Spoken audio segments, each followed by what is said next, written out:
हल्का अध्यक्षों की बैठक फरीदाबाद कार्यालय में पार्टी के राष्ट्रीय अध्यक्ष डॉक्टर अजय सिंह चौटाला जी द्वारा ली गई। महत्वपूर्ण तौर पर पार्टी के सदस्यता अभियान जो बड़ा सक्सेसफुली प्रदेश भर में चला और आज लगभग 70% मेंबरशिप फॉर्म्स पार्टी द्वारा रिसीव हुए और बचे 30 भी अगले 10 दिनों के अंदर साथी जमा कराने का काम करें। तो जो टारगेट हमने लिया था कि 31 जुलाई तक 5 लाख सदस्यों को पार्टी के साथ जोड़ने का, नए सदस्यों को, प्राथमिक सदस्यों को जोड़ने का काम किया जाए, बड़ा अच्छा हमारे जिला और हल्का अध्यक्षों ने किया है। और मैं उम्मीद करता हूँ कि अगले सप्ताह 10 दिन के अंदर पूरी तौर पर मेंबरशिप अभियान को हम कंप्लीट कर लेंगे। वहीं कार्यकारिणियाँ हमारे पास लगभग जिला कार्यकारिणियाँ आ चुकी है और 15 तारीख ऑनवर्ड्स प्रदेश कार्यकारिणी और जिला कार्यकारिणी पूरे प्रदेश की हम घोषित करने का काम करेंगे। इसके साथ साथ 25 अगस्त से लेकर 24 सितंबर तक पूरे प्रदेश भर में डॉक्टर अजय सिंह चौटाला जी की अध्यक्षता में जिला स्तरीय बैठकें और हर हल्के के एक गांव में पार्टी के कार्यक्रम को मजबूती के साथ ले जाने की भूमिका के आदेश डॉक्टर अजय सिंह चौटाला जी ने दिए हैं। मैं पूर्ण विश्वास रखता हूं जिस तरीके से अनेक लोग पिछले 2 महीनों में पार्टी संगठन में शामिल हुए हैं और अनेक लोगों ने पार्टी में घर वापसी करने का काम किया है, ये दर्शाता है कि संगठन के प्रति लोगों का प्यार बढ़ा है और यही आने वाले दिनों में जननायक जनता पार्टी की एक ताकत बनेगी। मैं सभी जिला अध्यक्षों को बधाई देता हूं। 22 के 22 जिलों के अंदर जो इनसो के 23वें स्थापना दिवस के उपलक्ष्य में कार्यक्रम रखे गए, सामाजिक सरोकार के एक एक साथी ने बड़ी मेहनत के साथ उस कार्यक्रम को कराया, चाहे वो महिला का राजनीति के अंदर आने वाले भविष्य में रोल हो, चाहे SC/BC वर्ग में चौधरी देवीलाल जी के करे कामों का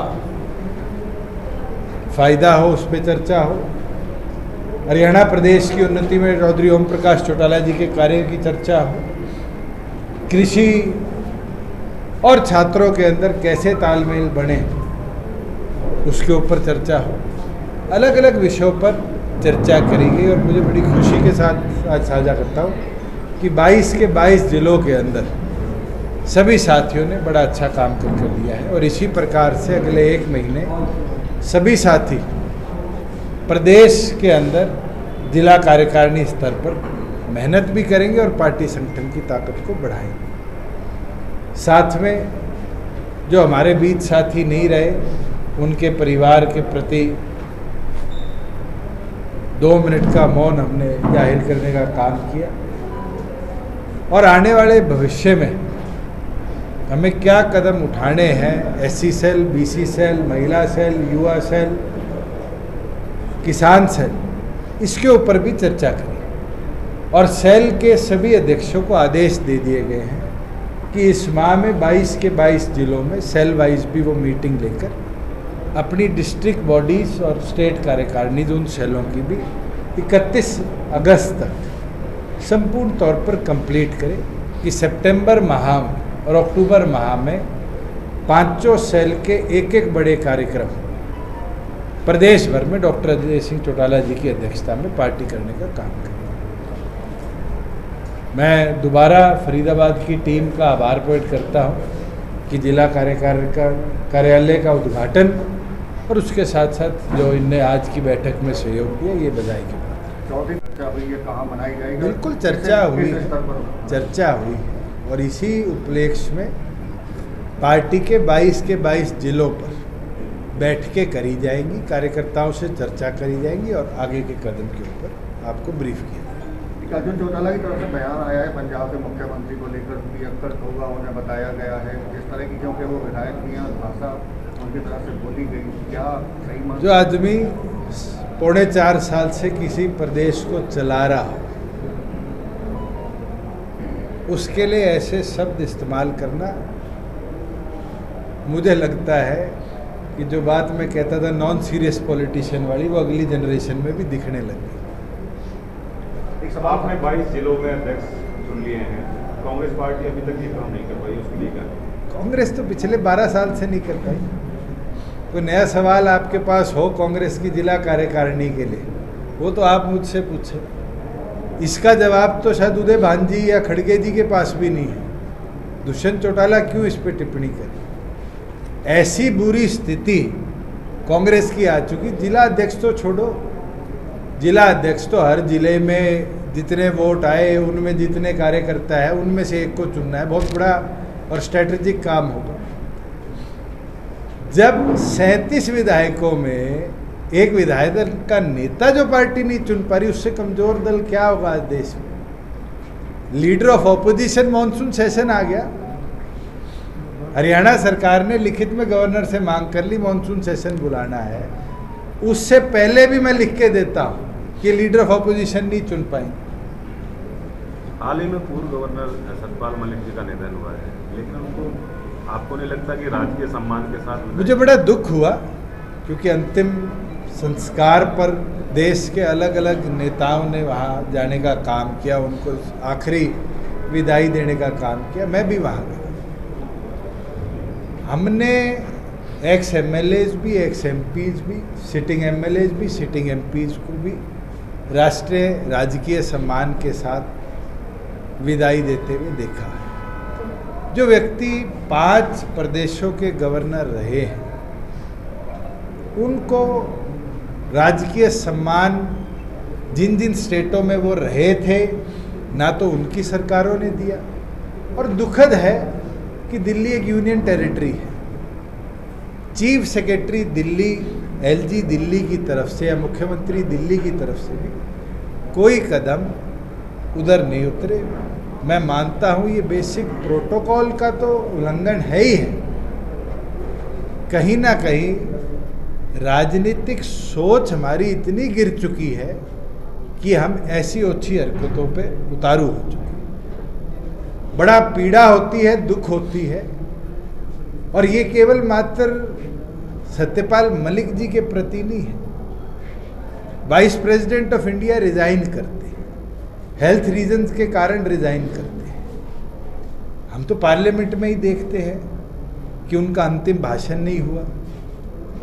अंतिम भाषण छोड़िए, मैं प्रदेश का उप मुख्यमंत्री था, उस समय के वाइस प्रेसिडेंट और 2 प्रेसिडेंट्स की फेयरवेल हुई, हमें डिनर पे बुलाया गया। वाइस प्रेसिडेंट ऑफ इंडिया को फेयरवेल डिनर भी नहीं दिया गया। आज ऐसा क्या हो रखा है कि 2 दिग्गज नेता के साथ अचानक ऐसे घटनाक्रम को देश देख रहा है? और इससे ज्यादा पीड़ा क्या होगी?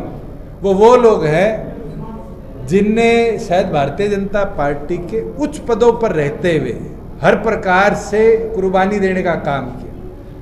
सत्यपाल मलिक जी तो वो हैं जो देश की आज़ादी के बाद से लेकर आज तक के देश के सबसे बड़े संवैधानिक संशोधन पे हस्ताक्षरकर्ता है, जिसका आज बीजेपी क्रेडिट नहीं हर भाषण में विवरण देती है।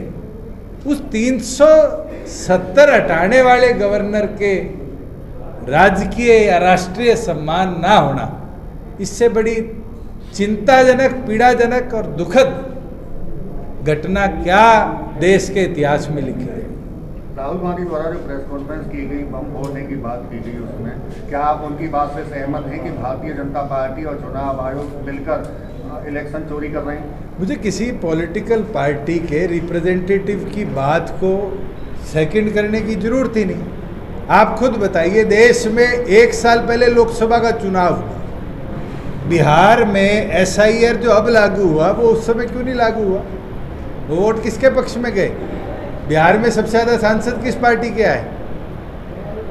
आज आप देश भर में उठाकर देख लो। ये तो फिर ट्रेंड शुरू हो जाएगा कि जिस स्टेट में अगला चुनाव है, फॉर एग्जाम्पल बिहार के बाद तमिलनाडु, पंजाब, ये 2 महत्वपूर्ण नॉन बीजेपी स्टेट्स में चुनाव आएगा, उनमें SIR शुरू हो जाएगा। क्या ये हथकंडा बन चुका है कि इस तरह की कार्रवाई से, मिस यूटिलाइजेशन ऑफ पावर से इंडियन डेमोक्रेसी को कमज़ोर किया जा रहा है? मगर उन लोगों को ये ध्यान रखना चाहिए कि जब जब इस देश के अंदर डेमोक्रेसी को कमज़ोर करने के कदम उठाए गए, चाहे बीजेपी अभी दिवस बना के बनी हो, काला दिवस इमरजेंसी के लिए, जनता ने बगावत करी है। भारतीय जनता पार्टी अगर ये सोचती है कि जनता बगावत नहीं करेगी तो अपने घमंड को छोड़ दे।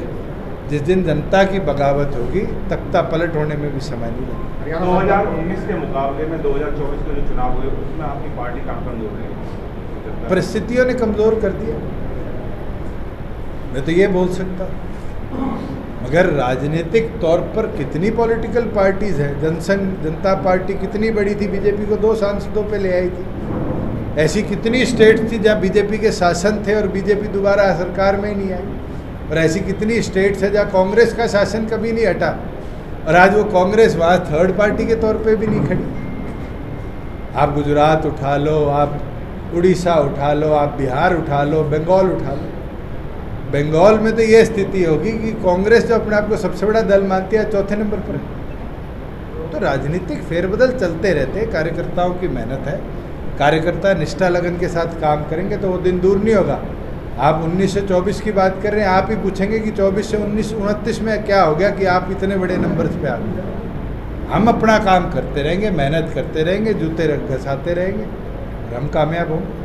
हरियाणा सरकार के अब तक के कार्यकाल कैसे देख रहे हैं और क्या उम्मीद कर रहे हैं आने वाले दिनों में सरकार से? सरकार गायब है, गुंडे नायब है। मुझे नहीं लगता इससे ज़्यादा कार्यकाल के लिए मुझे कोई टिप्पणी करने की ज़रूरत है। क्या परिस्थिति है, आप फरीदाबाद का लॉ एंड ऑर्डर सिचुएशन बता दीजिए। प्रदीप बैठा, कैसे 20 के लगभग लोगों ने इस पे अटैक किया और पुलिस ने क्या कार्रवाई करी? पकड़ा, थाने में लेके गए, कोर्ट में पेश किया, बेल। ये तो एक उदाहरण हमारे जिला अध्यक्ष का है। कितनों को धमकी आ चुकी है, कितनों पे गोलियां चल चुकी है। पुलिस कहती है हम ट्रेस कर रहे हैं। अगर आपसे ट्रेस नहीं होते तो आप सेंट्रल एजेंसीज को सौंप दीजिए ना। जनता का विश्वास हरियाणा पुलिस से पूरी तौर पर समाप्त हो चुका है। मोदी जी का कहना है किसानों को हित के लिए कोई भी कीमत तय की जाएगी, अमेरिका के आगे नहीं झुकेगा। अरे क्यों झुकना है अमेरिका के आगे? मोदी जी को ये कहना चाहिए कि अमेरिका की आबादी की मल्टीप्लायर इफेक्ट में हिंदुस्तान की आबादी है, गर्व होना चाहिए। आज चाइना के अमेरिका के आगे झुकी है। 143 करोड़ की आबादी का चाइना दुनिया की दूसरी सबसे बड़ी इकॉनमी है।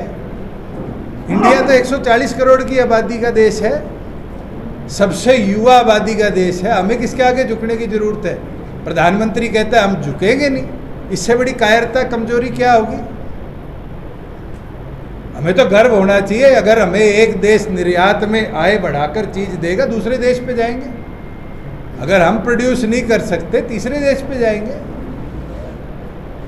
आज एक देश के राष्ट्रपति ने मजाक बना लिया कि हर देश की किरकिरी दुर्गति करके उसको कमजोर दिखाए। मुझे नहीं लगता हिंदुस्तान इतना कमजोर है। और आज हम 80 साल आज़ादी के पहुंचने वाले हैं। मुझे नहीं लगता कि इस देश के अंदर कोई विकास प्रगति में कोई कमी रही हो। आपको शायद पता नहीं कि इसरो और नासा से अगर अच्छा और अच्छी रेजोल्यूशन का किसी ने कैमरा स्पेस में भेजा है डिजिटल सैटेलाइट इमेजरी के लिए, तो बिट्स पिलानी के 2 छोरों ने भेजा है। आज अमेरिका हमसे फ़ोटो लेता है, प्रीमियम देता है हमारे उन कंपनी के लोगों को। अमेरिका भूल गया कि चाहे वो बोइंग हो, चाहे उनकी आईटी कंपनी हो, चाहे उनकी फोर्ब्स में लिस्टेड कंपनी हो, अधिकतम के सीईओ इसी हिंदुस्तान के खून के बने हैं। ये टैक्स का डरावा देकर के हमारी इकोनॉमी को तोड़ देंगे। अगर कोई ये सोच रखता है तो इस देश का नेतृत्व करने के लायक नहीं है। हमें तो गर्व होना चाहिए कि 140 करोड़ और सबसे युवा आबादी वाला देश हिंदुस्तान है, और हर आने वाले भविष्य के इस तरह के क्या कहेंगे गीदड़ भमकी से लड़ेंगे भी और मजबूती से टक्कर देकर आगे बढ़ेंगे। तो सर जी, पीछे फिलहाल बड़ौली आए थे, उन्होंने दावा किया कि क्राइम जीरो हो गया और लगातार बीजेपी लोगों के हित में काम कर रही है, इसीलिए उनको मैंडेट मिला। आप लोग सच्चाई लिखने लग जाओ, उनकी बात को सच्चाई के तौर पे दिखाना शुरू कर दो, तो मुझे इसका जवाब नहीं देना पड़ेगा कि क्राइम जीरो हुआ है या मल्टीप्लाई हुआ है। आज सच्चाई तो आपके जिला के भास्कर, जागरण, अमर उजाला, इनके अखबारों के 4 डिस्ट्रिक्ट के पन्ने आते हैं, उसमें पढ़ लो कितने चाकू लगे, कितनी चेन स्नैचिंग हुई, कितनों के ऊपर गोलियां चली, कितने मर्डर हुए। मैं परसों रोहतक था और उसी दिन 5 तारीख को ही मैं जींद में था। आप जैसे ही पत्रकार साथी ने जींद में पूछा कि पिछले 22 दिनों में 10 मर्डर हो गए, तो क्राइम जीरो है, बड़ा है? या तो बडोली जी ने अखबार छोड़ दिया या आप लोगों को फॉलो करना छोड़ दिया। मेरे पास तो आप जैसे 3 साथी हर रोज़ मोबाइल पे फरीदाबाद की न्यूज़ भेजते हैं और ऐसा कोई दिन नहीं गया कि क्राइम की रिपोर्टिंग ना आई हो। और अगर ये सोचते हैं कि बीजेपी के नेतृत्व पदाधिकारियों के ऊपर हमला होना क्राइम है, तो फिर क्राइम जीरो है। अगर आप संगठनिक तौर पर दूसरे संगठन के लोगों के या व्यापारियों के या और सामाजिक लोगों के ऊपर क्राइम की बात करते हैं, तो मैं तो आपको उदाहरण ये दे सकता हूँ कि ऐसा कोई जिला नहीं है जहाँ पर 10 से 15 FIR डेली की, 302 IPC बता रहा हूँ, BNS तो शायद मुझे नहीं पता, 306, 307 इन धाराओं में रजिस्टर ना होती। और अगर आपको और प्रिसाइज डाटा चाहिए तो मैं हमारे लीगल सेल के साथियों से आग्रह करूंगा, हरियाणा पुलिस को RTI लगा देंगे। अगर वो 30 दिन में डाटा दे दे तो बडोली जी को मेरी तरफ से तोहफे के तौर पे दे। एक बात और भी है कि जो अन्य पार्टियों के पास तो केवल बढ़ाई करने के मामले हैं। अरे मैं बढ़ाई कर रहा हूँ, अभी मैंने क्या कहा, अमेरिका के आगे झुकना नहीं चाहिए, तो क्या मैंने बुराई करी? अगर मैं बढ़ाई कर रहा हूँ कि देश आज सक्षम है, तो मैं बढ़ाई कर रहा हूँ, बुराई तो नहीं कर रहा। मगर जो बुराई लायक चीज़ें हैं उसको तो मैं बढ़ाई नहीं कर सकता। जैसे कल के बीजेपी वाले लोग बोल रहे हैं ट्रम्प ऐसा, ट्रम्प ऐसा। अरे ट्रम्प के लिए क्यों बोलना है? क्या हमारे देश का राष्ट्रपति है? हमने तो लड़ाई लड़ दी है अर्थव्यवस्था को बढ़ाने के लिए। अब मुझे बताओ, 10 साल पहले मेक इन इंडिया शुरू हुआ। अगर हमें क्षमता पर इतना भरोसा है कि मेक इन इंडिया का जहाज, मिसाइल मेक इन अमेरिका से बेहतर हम बना सकते हैं, तो हमें किसके ऊपर निर्भर होने की जरूरत है? अगर मोदी जी कहते हैं कि S-400 ने चाइना के, तुर्की के सारे जो ड्रोन, जहाज, घोड़े आ रहे थे उनको गिराया, तो अपनी क्षमता पे ही बोल रहे होंगे, अमेरिका की क्षमता पे तो नहीं बोल रहे थे। अच्छा करवाया, मैंने कोई दोष दिया है? मैंने कोई दोष दिया है? 2 दिन देश की, प्रदेश की सारी संस्थाएं बंद थी, सारे पुलिस वाले CET स्टेशन पे थे, तो अच्छे एग्ज़ाम हुए हैं। मगर आप मेरी भी बढ़ाई कर दो कि दुष्यंत ने जो 50 किलोमीटर का रूल बनाया था, मेरे भाइयों बहनों को 61 किलोमीटर या 51 किलोमीटर तो ट्रैवल नहीं करना पड़ा। मेरी बढ़ाई करो ना करो, इनकी बढ़ाई करोगे तो फिर कैसे बढ़ाई करूँगा? लोगों के मन में एक सवाल रहता है, जिस तरीके से जनता पार्टी का ग्राफ ऊपर गया, तो उसी तरीके से स्पीड के साथ नीचे गया। अरे उससे 4 गुना स्पीड से ऊपर लाएंगे। हम अपने पे भरोसा रखते हैं और हमें लोगों पर भरोसा है। जैसे इनने बात पूछी CET की, मैं इसलिए तो बोल रहा हूँ, 50 किलोमीटर से ज़्यादा कोई मेरा भाई बहन पेपर देने गया इस बार। मगर किसी आप में से एक साथी ने दिखाई हो कि दुष्यंत का वादा था, आप दिखाने लग जाओगे। कुछ और देवीलाल जी वाली बात है, पर्चा, खर्चा और चर्चा। अगर आप पर्चे में छाप दोगे, मेरी चर्चा करा दोगे, मेरा खर्चा नहीं होगा, मैं अपने आप बढ़ाई कर लूँगा। नहीं तो फिर मुझे मोदी जी की तरह लाखों रुपए की ऐड देनी पड़ेगी और अपना खर्चा करना पड़ेगा।